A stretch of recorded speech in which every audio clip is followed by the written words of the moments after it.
بسم اللہ الرحمن الرحیم۔ السلام علیکم ورحمۃ اللہ وبرکاتہ۔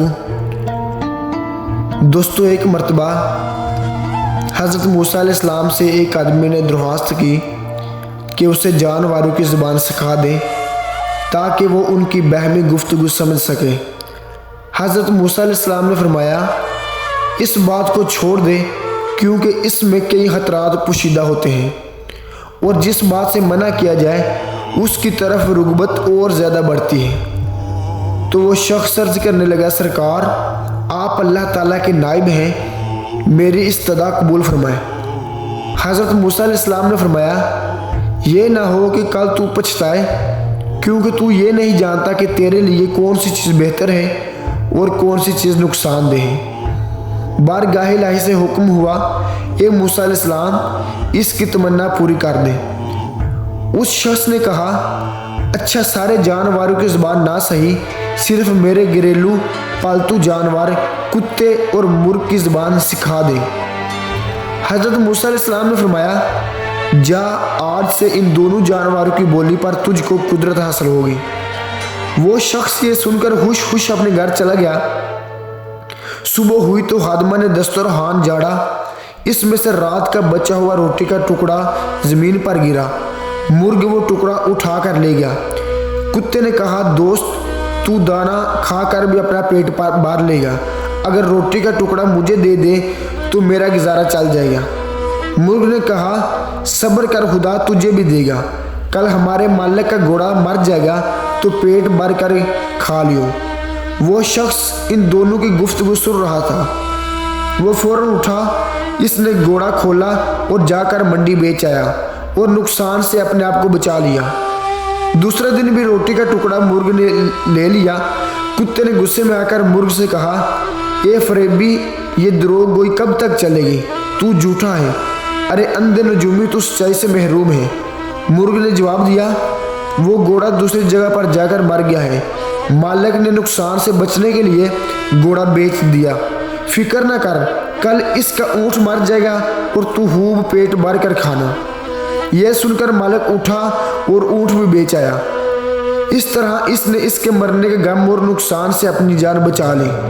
تیسرے دن پھر ایسا ہی واقعہ پیش آیا تو کتے نے مرغ سے کہا، ارے کم بخت، تو جھوٹوں کا بادشاہ ہے، اور کب تک مجھے فریب دیتا جائے گا؟ مرغ نے کہا، بھائی اس میں میرا کوئی قصور نہیں، مالک نے اونٹ بیچ ڈالا اور اپنے آپ کو نقصان سے بچا لیا، مگر فکر نہ کر، کل اس کا خچر مر جائے گا، اسے صرف کتے ہی کھا سکتے ہیں، تو بھی جی بھر کر کھانا۔ مالک نے جب یہ سنا تو اس نے خچر بھی فروخت کر دیا۔ مالک اپنی ہوشیاری پر بے حد خوش تھا کہ وہ یک کے بعد دیگر 3 حادثوں سے بچ گیا، اور کہنے لگا، جب سے میں نے مرغ اور کتے کی زبان سیکھی ہے، قضاء و قدر کا رخ پھیر دیا ہے۔ چوتھے دن کتے نے مرغ سے کہا، اے مرغ، وہ تیری پیشن گویا کیا ہوئی؟ یہ تیری مکاری اور جھوٹ کب تک چلے گا؟ مرغ نے کہا، توبہ توبہ، غیر ممکن ہے کہ میں یا میرا کوئی ہم جنس جھوٹ بولے۔ ہماری قوم تو مؤذن کی طرح راست گو ہے، ہم اگر غلطی سے بے وقت اذان دیں بیٹھے تو مارے جائیں۔ مالک نے اپنا مال تو بچا لیا، لیکن اس نے اپنا خون کر لیا۔ ایک نقصان 100 نقصان کو دفع کرتا ہے، جسم اور مال کا نقصان جان کا صدقہ بن جاتا ہے۔ بادشاہوں کی عدالت سے سزا ملے تو مال کا جرمانہ ادا کر کے جان بچ جاتی ہے، لیکن قضاء الہی کے بیت سے بے خبر ہوتے ہوئے بھی جو آدمی اپنا مال بچاتا ہے وہ محض نادان ہے۔ اگر وہی مال اس پر سے صدقہ ہو جاتا تو شاید اس کی بلا ٹال جاتی۔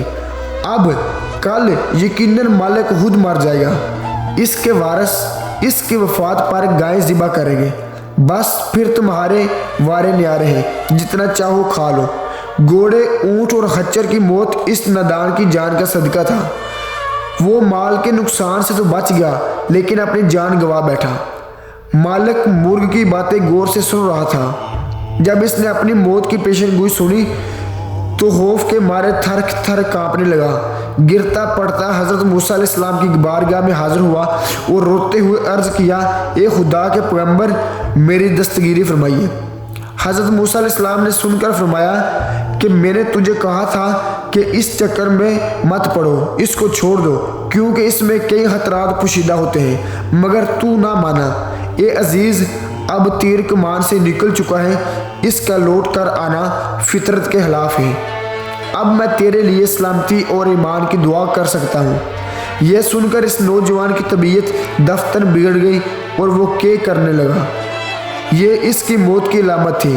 اس کو گھر لے جایا گیا، گھر پہنچتے ہی وہ مر گیا۔ دوستو، امید ہے آپ کو آج کی میری یہ ویڈیو بہت خوبصورت لگی ہوگی۔ دوستو، اگر آپ کو آج کی یہ میری ویڈیو اچھی لگے تو ویڈیو کو لائک ضرور کر دینا اور چینل کو سبسکرائب کر دینا اور گھنٹی والے بٹن کو ضرور دبانا تاکہ ہر نیو آنے والی ویڈیو آپ تک بآسانی پہنچ سکے۔